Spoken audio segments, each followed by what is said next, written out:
Shalom, selamat pagi saudara. Kita bersyukur kepada Tuhan karena di pagi hari ini kita kembali lagi bertemu dalam Renungan Pagi Spiritual Life.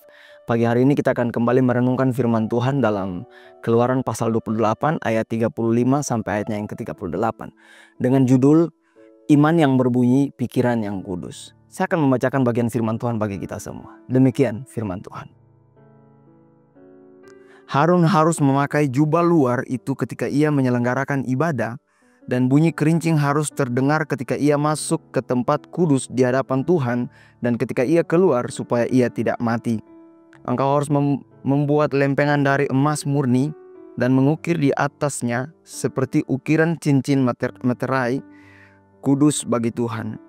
Engkau harus mengikat lempengan itu dengan tali ungu tua pada serban. Lempengan itu harus berada di sebelah depan serban. Lempengan itu harus ada pada dahi Harun, dan Harun harus menanggung akibat kesalahan dalam segala sesuatu yang dipersembahkan orang Israel sebagai persembahan kudus mereka.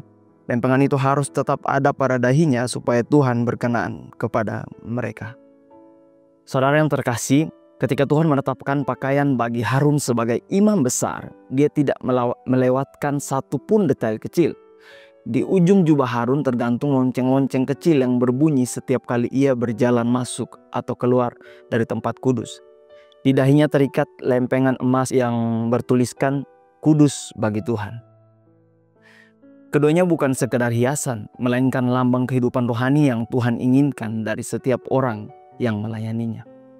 Saudara yang terkasih, ketika imam besar masuk ke hadapan Tuhan, lonceng-lonceng kecil di ujung jubahnya harus berbunyi. Suara itu menjadi tanda bahwa ia hidup dan bahwa pelayanannya diterima di hadapan Allah. Namun jika tidak terdengar suara, itu pertanda bahwa kehidupan telah berhenti serta hubungan dengan Allah terputus. Namun bagi kita orang percaya saat ini, lonceng melambangkan kesaksian hidup yang nyata.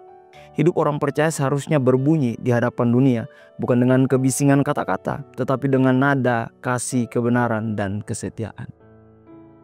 Tanpa bunyi itu, iman kita menjadi diam dan tak berpengaruh. Tuhan rindu agar setiap langkah kita terdengar sebagai tanda kehidupan yang berkenan di hadapannya. Saudara, lempengan emas yang diikat di dahi Harun bertuliskan kudus bagi Tuhan. Ini menjadi tanda bahwa seluruh hidup dan pelayanan Harun dipersembahkan hanya untuk Allah. Dahi melambangkan pikiran, niat, dan hati nurani, sehingga tulisan itu menunjukkan bahwa pusat kesadarannya harus dipenuhi dengan kekudusan dan kesetiaan kepada Tuhan. Saudara, bagi kita orang percaya saat ini, lempengan itu mengingatkan bahwa kita pun dipanggil menjadi kudus bagi Tuhan. Kekudusan bukan sekedar moralitas, tetapi kesadaran bahwa hidup kita milik Allah. Pikiran dan hati harus dijaga tetap murni, dan pelayanan dilakukan dengan motivasi yang benar. Dunia harus dapat membaca tulisan itu melalui hidup kita yang dalam tutur kata, keputusan, dan tindakan yang memuliakan Tuhan. Saudara, dari sini kita belajar bahwa lonceng melambangkan hidup yang aktif dan terdengar di hadapan Tuhan. Sedangkan lempengan emas melambangkan hati dan pikiran yang disucikan bagi Tuhan. Keduanya menggambarkan keseimbangan rohani yang Allah kehendaki. Hidup yang kudus di dalam dan berbuah nyata di luar. Kekudusan batin tanpa kesaksian luar akan hampa. Dan aktivitas luar tanpa kekudusan batin akan sia-sia. Maka setiap orang percaya dipanggil untuk melangkah di hadapan Allah dengan lonceng kehidupan yang berbunyi lembut karena kasih, dan dengan lempengan rohani di hati bertuliskan kudus bagi Tuhan. Saudara, mari sejenak kita merenungkan firman Tuhan yang baru saja kita dengar. Saudara, apakah lonceng kehidupan rohani kita masih terdengar di hadapan Allah? Apakah plat emas kekudusan masih jelas di pikiran dan hati kita? Kiranya setiap langkah kita berbunyi karena ketaatan, dan setiap keputusan kita bersinar karena kekudusan. Sebab hanya hidup yang terdengar dan terlihat seperti itu yang berkenan di hadapan Tuhan.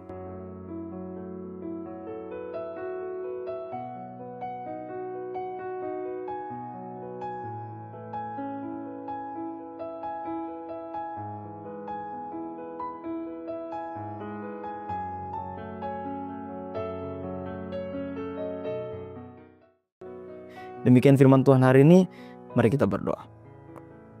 Bapa kami yang baik, sungguh kami mengucap syukur Tuhan buat hari yang Kau beri, di mana Engkau sudah menjaga dan melindungi kami sepanjang malam, dan kami sudah bangun dengan tubuh yang sehat. Bapa, di pagi hari ini kami juga mengucap syukur buat firman Tuhan yang datang pada kami. Kiranya Tuhan, firman Tuhan ini tidak lalu begitu saja, tetapi menjadi rema dalam kehidupan kami, sehingga dengan kekuatan yang berasal daripada Roh Kudus, kami mampu melakukan firman Tuhan ini dalam setiap praktek kehidupan kami. Kami juga berdoa Bapa, biarlah hari ini kami terus ada dalam penyertaan Tuhan. Apapun yang menjadi aktivitas kami, Tuhan bersama-sama dengan kami. Terima kasih Bapa yang baik. Kami sudah berdoa mengucap syukur. Haleluya. Amin. Selamat pagi Bapak Saudara, selamat beraktivitas. Tuhan Yesus memberkati.